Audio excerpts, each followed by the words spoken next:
And isn't that one close to the college over there, Marco? Yeah, it's right across from the Eastern Florida State College in Melbourne campus, and right across from Wickham Park and the Wickham Park Senior Center and Community Center, where we always do a lot of things with the AVET project, as well as some other people we help. Our honor flight every month we help honor our veterans who go to Washington. They do 6 trips a year. We sponsor them on all their vacations. It's an outstanding job you do, and I just want to say thank you from me personally. And I know everybody that has attended, from the Coast Guard party that you supported so generously, which is every August, to events since then. We just want to thank you for what you and Marcos is doing to help us help them, meaning our military family. Real quick, how can people order a pizza? Go to Marcos.com, find the Marcos nearest, closest to you, or if you're over in the Palm Bay area, 608-3100, and in the Wickham Park area, you're looking at 259-8999 for all your pizza and catering needs. Awesome, Richard. Thanks for joining us today, and good luck with all the music and all the pizza. Thank you. We're looking to really give back and celebrate all the veterans out here. They're all heroes in our hearts. Outstanding, brother. That's wonderful. Thanks so much. Again, that was you too. That was Richard Higgins with Marcos Pizza right there at the Space Coast Harley and SCMA. That's a new group, Space Coast Motorcycle Alliance, putting on this wonderful music fest because, you know, Runaway Country's gone. Yeah. They up and moved. They went AWOL on us. And then there was going to be the Space Coast Music Fest, Country Music Fest, and they kind of fell flat. So now this is your opportunity to go out there and listen to some Southern rock and some good country music. It started yesterday on Friday. It's happening all day today and then Sunday. AVET Project is going to be out there. Please, people, this is a free event. You don't have to pay to go to it. Come and visit some of the vendors. Say hello to me or whoever else is manning the booth there with AVET Project. And we'll have the WMEL presence there as well. But come on, get off the couch, get in your car, and dial us up at AM 1060 on your way to the Space Coast Country Music Fest. Yeah, and how did the Space Coast Motorcycle Association come to be? Well, I guess because of the situation with the change in the bike, well, the toy run went away because of insurance issues. They simply couldn't get insurance after the accident that happened a year or so ago. Yeah. So now it was Bike Fest, and it was a tremendous success. But apparently, and I'll have to admit, okay, full disclosure, I'm a trustee with the ABATE, and SCMA is just an offshoot, really, just picking up some of the slack that ABATE hasn't been able to assist with. So SCMA, Space Coast Motorcycle Alliance, is a small group trying to grow by doing things and giving back, and that's the important part. They're going to be giving back in a big way, not just to veteran charities, but other charities that need help from the community. Yeah, not only great music out there, you get to look at all those wonderful Harley bikes. Oh yeah, for sure. Maybe even buy one. I know they'll have some special deals for sure. But speaking of special deals, Glenn, what have we got going on in the Veterans Benefit arena? Well, I like to call it the if and or but world of VA benefits, and that's because everything that you think you know has an if and or but to it. It's not cut and dried in almost all cases. There's an if and or but to almost every VA benefit eligibility criteria. The only thing that doesn't change is the fact that everything's always changing. Yeah, there you go.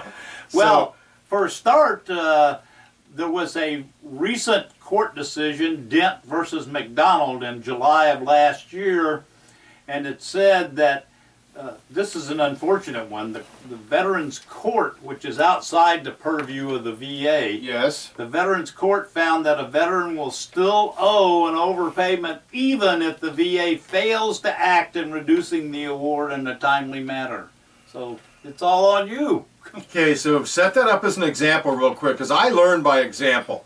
Let's say I was a National Guardsman, and let's say I reported to the VA like I'm supposed to, and there's a particular form that I'm going to be doing my UTAs, my weekly trainings, and maybe my annual training, and I report it to them. But I still get paid for those days when they were supposed to withhold that pay. You're saying what now? Yeah, so they didn't withhold the pay, so in effect you got double paid for that time. Overpayment. You got paid from the National Guard and you got paid from the VA for the Yes. same period of time.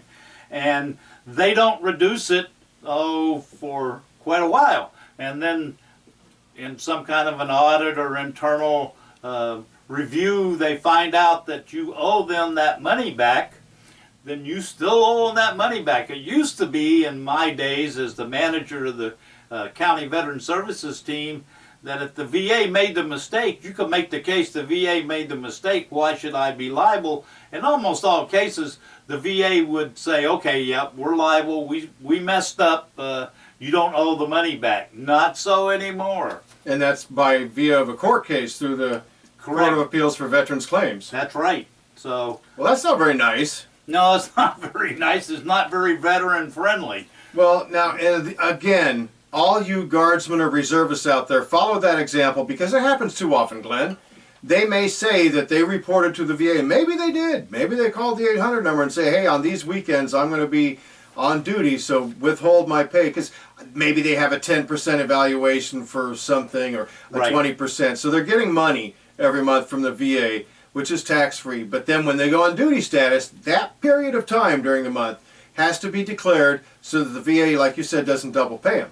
That's right. So- They either take their guard or reserve pay, or they take the VA pay, whichever is more advantageous to you. But you gotta let the VA know that you're on active duty status. Right, so that's an important lesson for everybody because that little bit of working with the VA for a waiver or compromise has apparently been compromised. Been compromised by a court case. That's right. Okay, now what else you got? Okay, well, something I ran across a lot and run across a little bit, it's gotten better, thank goodness, is that many times people will come in and I'll check what they're getting paid and find out they're married and maybe they have a dependent or two, or maybe they don't, but they're married and they're due extra money and they're not getting it. And they say, well, I submitted that with my claim when I filed it 6 years ago. Well, if it's in your record, if it's in your claim folder, the VA now will recognize that for up to 8 years that was there. So it could involve, in that particular example, back pay, and the amount of that would depend, of course, on the size of the family that you had reported that the VA did not acknowledge and change and up your pay rate. So remember that you get paid extra money for your dependents when you are rated 30% or greater. So if nothing else, it's always worth the try to send a 4138, that's a VA form, where it's kind of like VA stationery, except you're swearing that what you say is true, to the VA and say, I'm pretty sure I submitted this information before. Please conduct a complete review of my claim folder and see if I didn't, and pay me the back pay you owe me. You'll get action one way or the other. Had to take a moment there. Sorry, I had to adjust the video machine for this because our producer isn't here today on this beautiful Saturday, and want to make sure and get the, I don't know why, but the video highlights of American Warrior Radio up there on our social media pages for everybody to look at, and don't just watch it, share it. WMEL AM 1060 is growing with American Warrior Radio and other shows. We want you to share this information so everybody in the nation, even those that live on a foreign land, can join us. And maybe they are. Maybe they're down in Panama. You know, they're expats. Yeah, I hope so. And you want to get a little flavor of what's going on here at home. Check us out. We're up on the social media platforms with basically, I guess, podcasts or video casts of what we're doing here. So that's why we do it, and love everybody for tuning in. Okay, Glenn, we got more information, though. You bet. Okay, there's a change in convalescent ratings for partial joint replacements. It used to be, even if you had a partial joint replacement, like a partial knee replacement, Yes. you get 100% rating following that for 13 months. Not so anymore. Oh, no. What now? Well, we owe this one to medical science. It's gotten better, and if it's a partial joint replacement, you can only possibly qualify for a temporary 100% rating for the period of time that the doctor says that you're going to be out of work, basically, for 30 days or more, and for the period of time in increments of 30 days that you're out.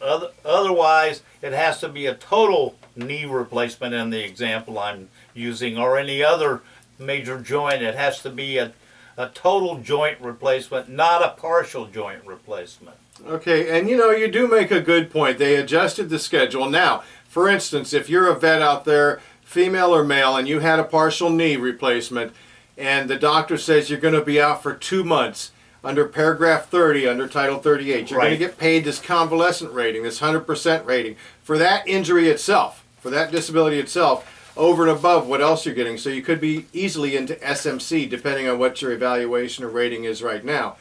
But if you have this partial and you have aggravation or problems with it, and you go beyond that, the doctor just simply writes that, you submit it to the VA, and they continue your convalescent rating. Yeah, and the key point there is you have to submit the continuation. Otherwise, they're only going to give you the temporary 100% for based on the initial letter from the doctor that says 60 days criteria, 60 days that you're not able to work. Right, so schedularly wise, if you have a total knee, it's still 13 months. If you have a total knee, it's 13 months of 100%. So, because that's how long it's going to take, and I can attest to that because my beautiful wife and our producer had a total knee replacement a year ago last month, and she's still dealing with it. Yeah, exactly. It's no laughing matter, so to speak. Exactly. But our executive director, bless her heart, and she's not going to mind me sharing this, Joanne Ivins, who has her segment, Journey of the Spirit, every second Saturday, has had 2 partials. So if she was a vet, she may as well be a vet. She's been in the military family forever. That's right. But she would only be able to receive incremental 100% evaluations, basically. Yeah, back to the example we were giving there. So, okay, moving along here in the if and or but world of VA benefits, here's some good one. You've heard us talk about fully developed claims, which are supposed to be done a lot faster, and they are in a relative. Speaking of VA terminology, they are done relatively faster. That's an FDC? Yeah, FDC. And the VA now will no longer exclude claims from being processed as an FDC if or development is required for National Guard or Reserve records. They used to make you go get them and send them to them. Or the claim requires fire-related service treatment records. There was a big fire in '73 that burned up a ton of records at the National Records Center. That makes sense to me.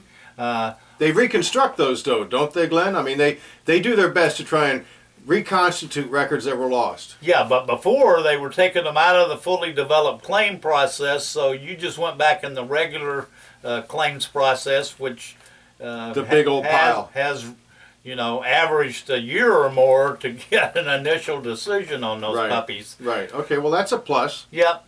And then if the claimant's filing for post-traumatic stress disorder and does not file the form that talks about, in their words, what caused them to have fear. The stressor letters. The stressor letter.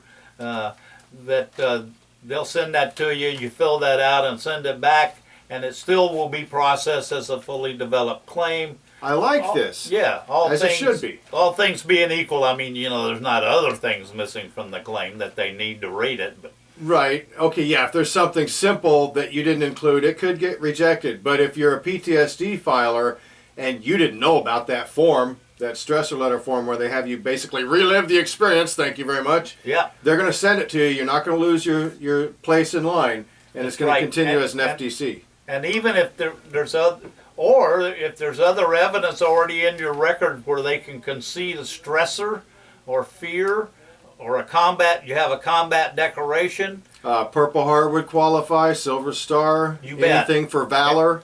Any of those kind of awards and decorations, then they won't even ask you for the statement form. They'll just go ahead and concede it.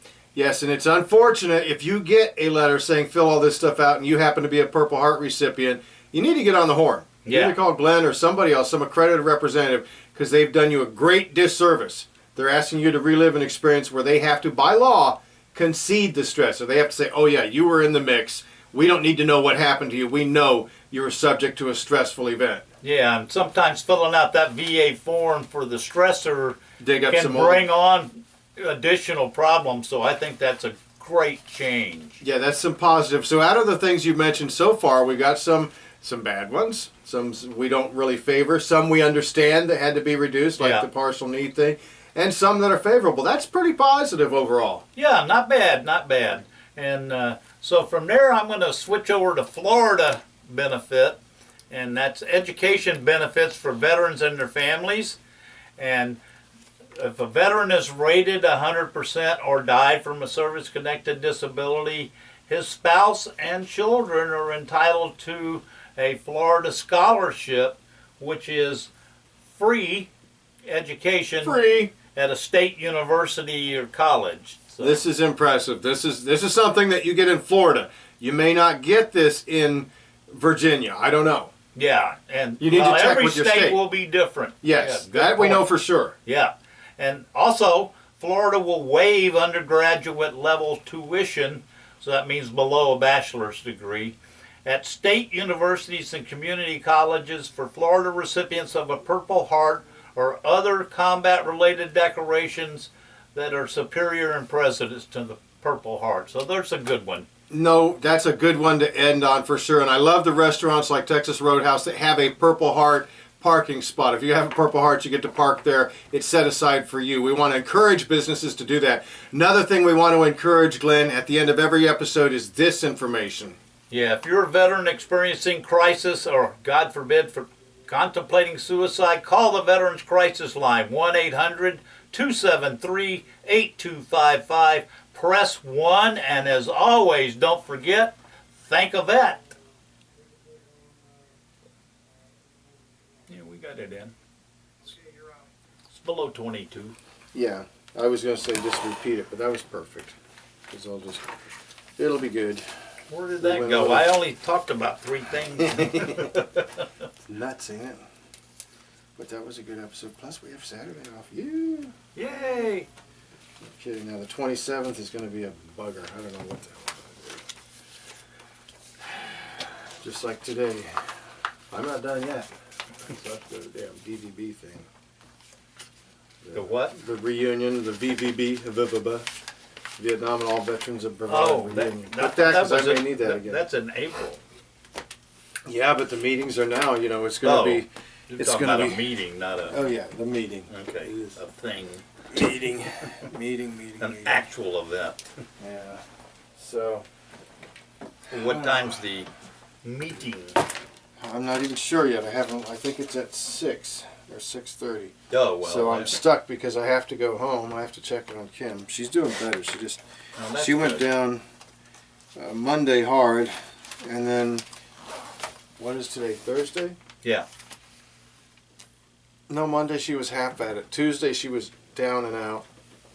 Yesterday I got her to sleep most of the day, which was awesome. And then today she's coming back around. But I didn't want her out and about. Yeah, I understand. This is What, just you gonna got be the flu or what? Yeah.